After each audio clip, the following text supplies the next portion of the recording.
Hey everyone, and welcome back to the YouTube channel. I know it's been a while, but I am here, I am busy, and I have been working.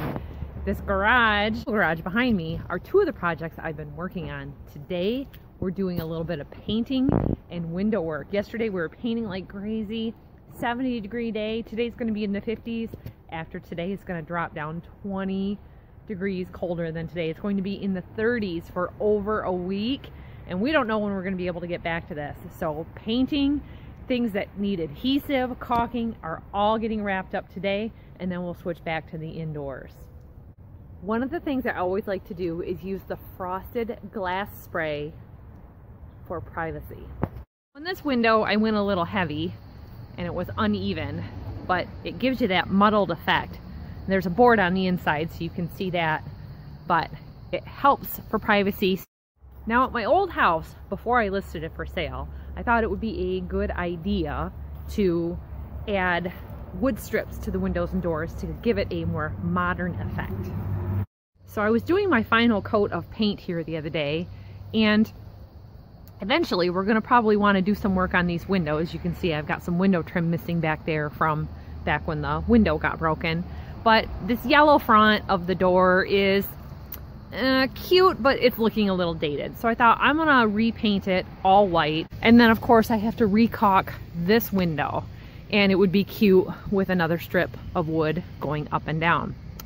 So the windows that came out of here were 3-panel wood glass, and it was a nice character addition. And now you just see these stark windows, and frankly, cosmetically, we were bothered by that.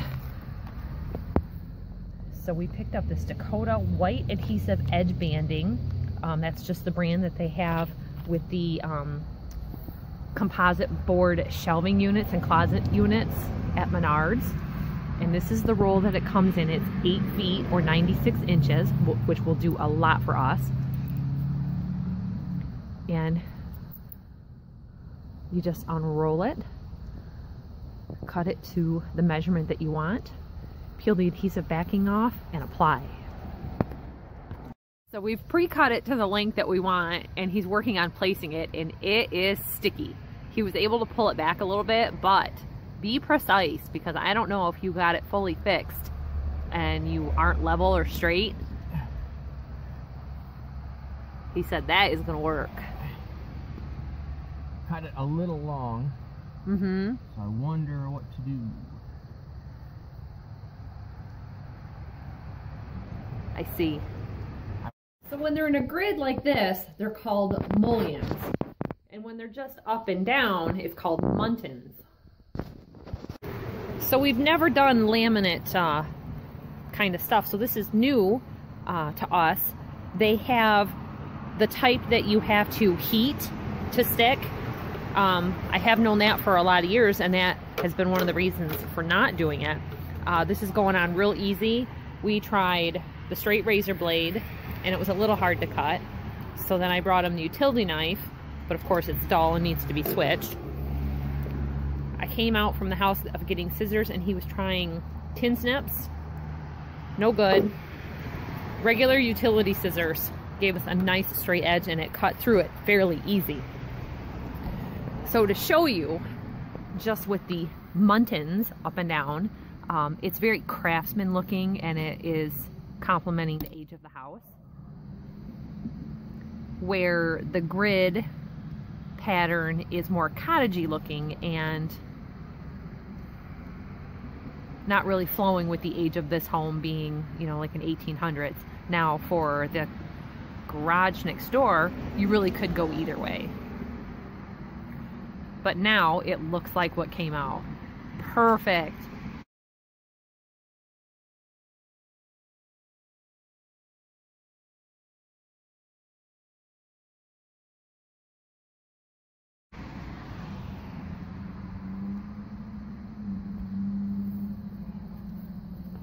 Came up with this idea in looking at different window trim options, because instead of using like quarter round here, they have this type of stripping that is already adhesive by another company, and Lowe's is out of stock, and the only thing you could do is do notification for when it's in stock.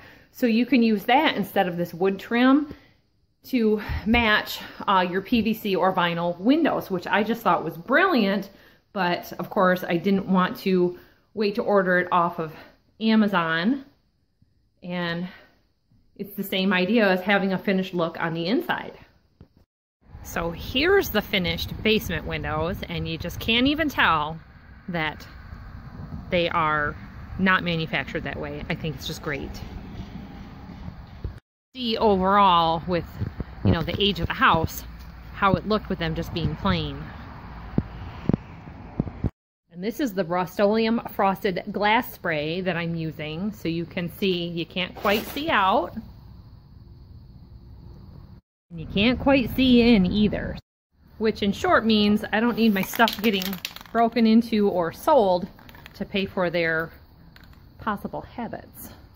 And I'll tell you, a lot of that business is going around. Now if they want in bad enough, they're just going to smash the glass.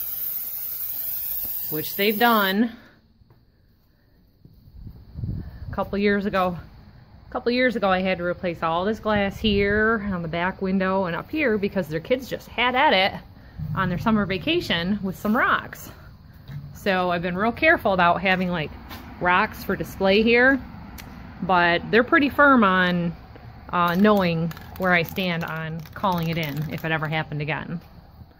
And this kind of security, you know, measure is cheap.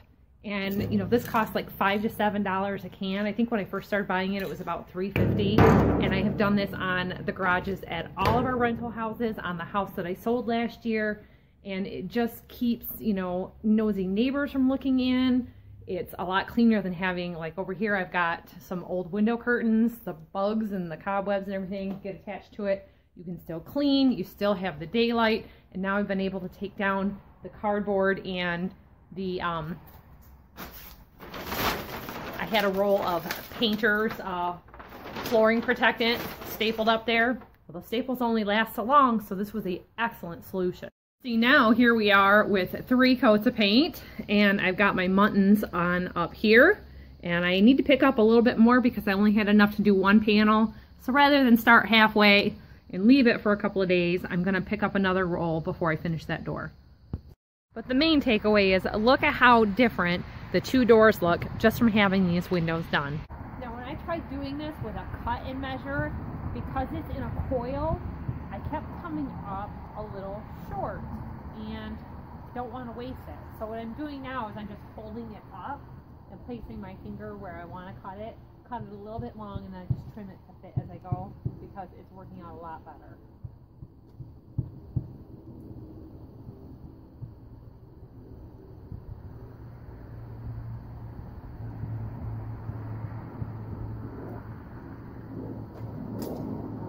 As you can see by my attire, I actually ran out and had to buy more, so now I'm working in the cold, which is not pleasant.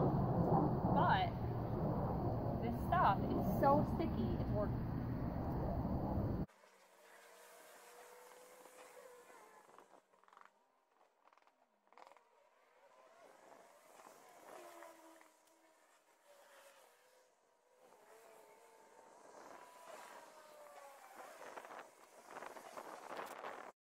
So I decided I liked it with this size window to just do the division, adding the 2 strips to make it a 3-panel window. I like the way it looks. I'm real happy with it. I just wish I had more time to paint the doors white. So that's it for today, everybody. That's the quick, easy way to add Muntins or mullions to your house, adding in a little bit of curb appeal for a low, frugal cost. Thanks for watching, everybody, and we'll see you next time. Bye-bye.